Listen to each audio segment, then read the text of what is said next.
I'm gonna give you 6 months. At the end of this 6 months, your business ain't working. You're gonna have to figure it out. But she had my back for 6 months, so she just, she just kept giving it to me.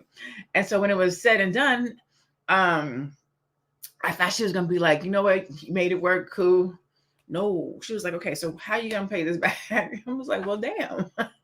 Right. But I did. It took me a minute to get it back, but I did. So I think people don't mind helping you when they see you're helping yourself, and then you're going to turn around and help and give the money back. It's when you scam, cheat, steal, beg and borrow, and that's when it becomes an issue.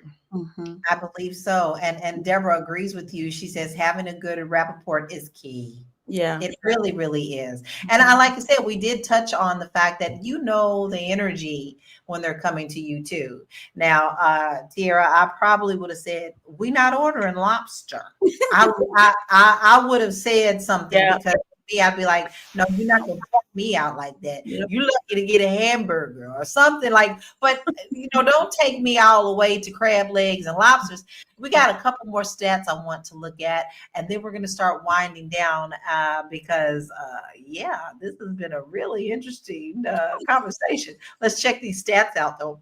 A study by the American Psychological Association shows that money-related issues are one of the leading causes of relationship conflict, with 30% of Americans saying money causes tension in their relationships. I think we have definitely addressed that today.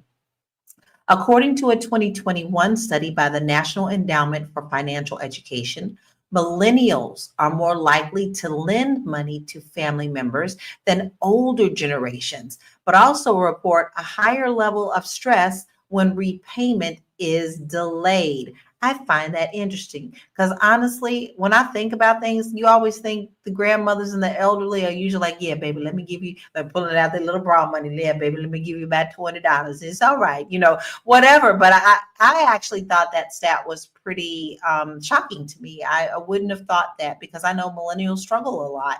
A lot of them are still living at home with their parents. But the fact that we are also in a digital currency world where sometimes they just like, girl, let me cash app you $10 or something like that. That's a little bit of a different thing.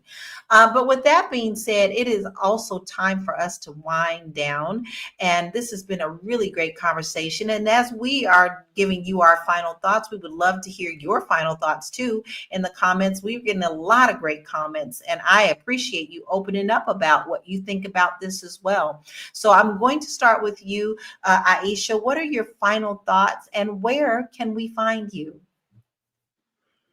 Yeah, wow. What an incredible conversation we had today about, lending money to friends and family.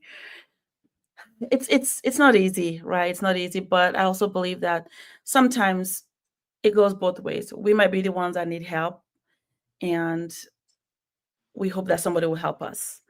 So at the end of the day, I think it's about our character. If your friends or family have good character and you believe that they're going to pay you back, just like it could have been me, or hopefully that will be the case. Loan them the money, because it's better to give than to receive. That's what scripture says. But also be willing to accept that if you don't receive it back, you're okay emotionally with that person, and there's no tension between you guys.